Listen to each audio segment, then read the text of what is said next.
Can you see what's wrong with this scene? The trick is called forced perspective. It was used to shrink the hobbits in The Lord of the Rings. Deceptive framing has also created false assumptions about the EU, some very dark and some comical. This is the story of how a mythical EU dragon was conjured up and the striking truth behind it all. Headlines like these have been a reliable way for British newspapers to win attention. In 2015, the UN Human Rights Chief urged the UK to tackle tabloid hate speech after migrants were called cockroaches. The article in The Sun began, "Show me pictures of coffins, show me bodies floating in water, play violins, and show me skinny people looking sad. I still don't care." You referred to a plague of feral humans. I mean, are they all feral? I mean, is it actually a plague? It's because you look at them and think, you are nothing like me. You don't understand how our culture works. And these individuals from some of these cultures they come from are feral humans. The UN described a nasty underbelly of racism and noted that Nazi media also referred to people as cockroaches, rats. Brexiteers sailed in on fears built up over decades. This campaign poster captures the deception. The migrants aren't heading to Britain and have no way to reach it. The lone white face has been covered by the campaign slogan. When challenged, Nigel Farage felt no pressure to apologise. Your poster has been taken by many people as deeply offensive, upsetting, racist, anti-Muslim. Would you like to apologise to them tonight? Well, you know, I issued a very similar poster to that 2 months before, with very little debate. The problem with the poster wasn't the image. After all, it appeared on all of our front page newspapers. A leaflet played on the same fears, with more subtle deception. It claims these countries are set to join the EU. In reality, they have applied, but Turkey applied over 30 years ago and couldn't be further from joining. Syria and Iraq have not applied. They are shown for the fear factor. A second leaflet is less subtle. Turkey and Iraq are almost the same colour. The arrow, part of the visual language of invasion, includes all the colours of the region. Let's move the camera for a clearer view. This is what the NHS spends by age group. Add education and pensions, and we have half of all government spending. These are the demographics of immigrants. They are exactly what Britain needs to support its ageing population. There is overwhelming consensus among economists that immigration is good for Britain's economy.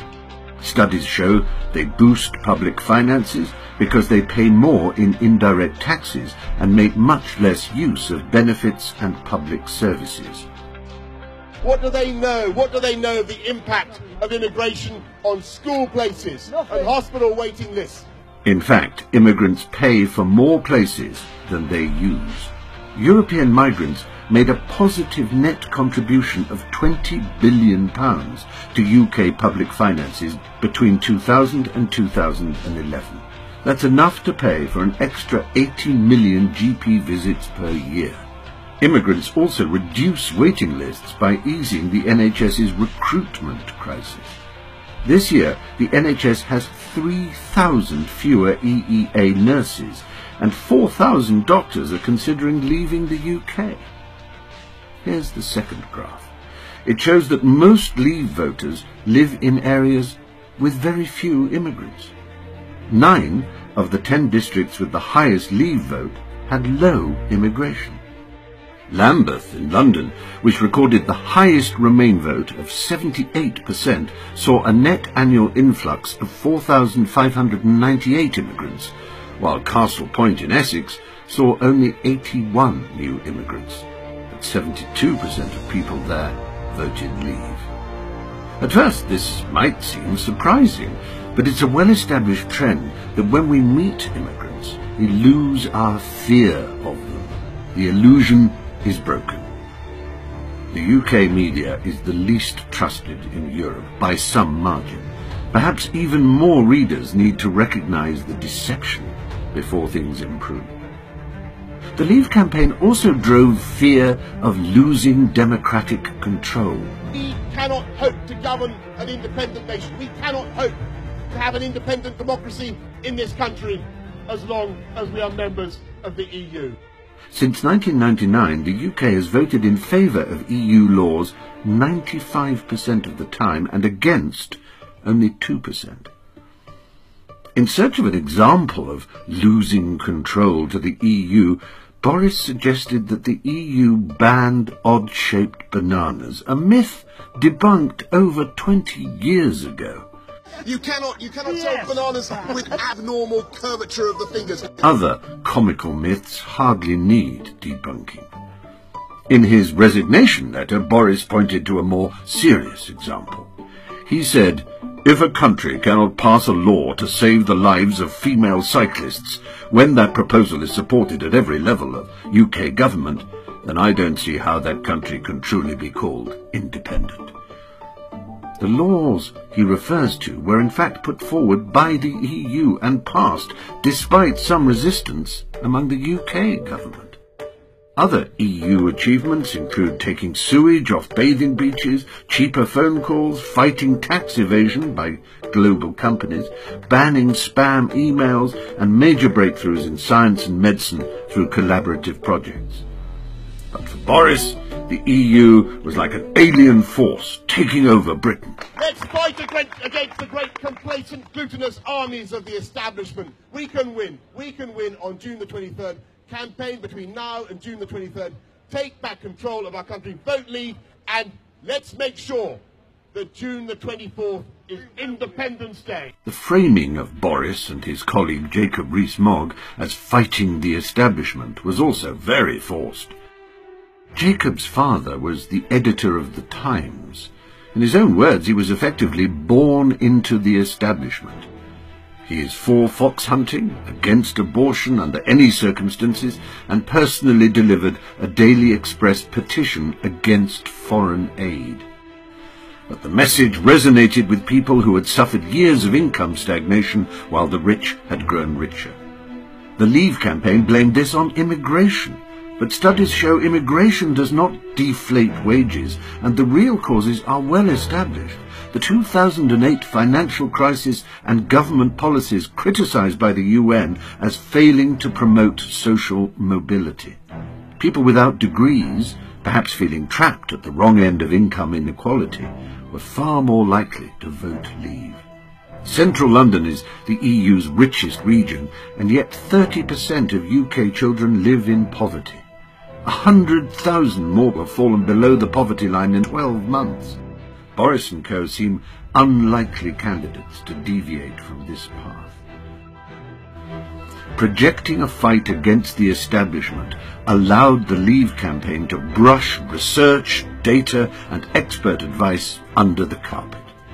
What economics body is there that they should believe? All the ones that are part of the sort of institutional infrastructure of big government, be suspicious of. I think the people in this country have had enough of experts with organisations from acronyms. People of this country have had enough of experts. From organisations with. In a poll of top economists, 80% agreed that people in the UK would be poorer as a result of Brexit. Only 2% disagreed. Here's why there's such a consensus. Putting up trade barriers is bad for your economy. The withdrawal from the EU is a form of putting up trade barriers. Full stop. You are ruining your competitiveness specifically with your largest trading partner. It is a fact of life. It's one of the few things in economics we can talk about as a fact of life. The gravity applies. The UK trades more with Ireland than with China. Yet Jacob Rees-Mogg says a no-deal Brexit would boost the economy by £1.1 trillion. Trump has, of course, employed a similar trick, branding the whole mainstream media as fake and projecting his own alternative facts. Perhaps the Leave campaign's greatest trick, after dishonestly sowing and stoking so much groundless fear themselves, was to steal from that cheap Trump playbook and accuse Remainers of being guilty of their crimes. Just as Trump, the master creator of false facts, shouts fake news at whatever goes against his agenda, so the Brexiteers, the arch-instigators of electoral fear themselves, routinely labelled all the warnings from experts Project Fear. Expert warnings which have come starkly true throughout this shambles of a negotiation period.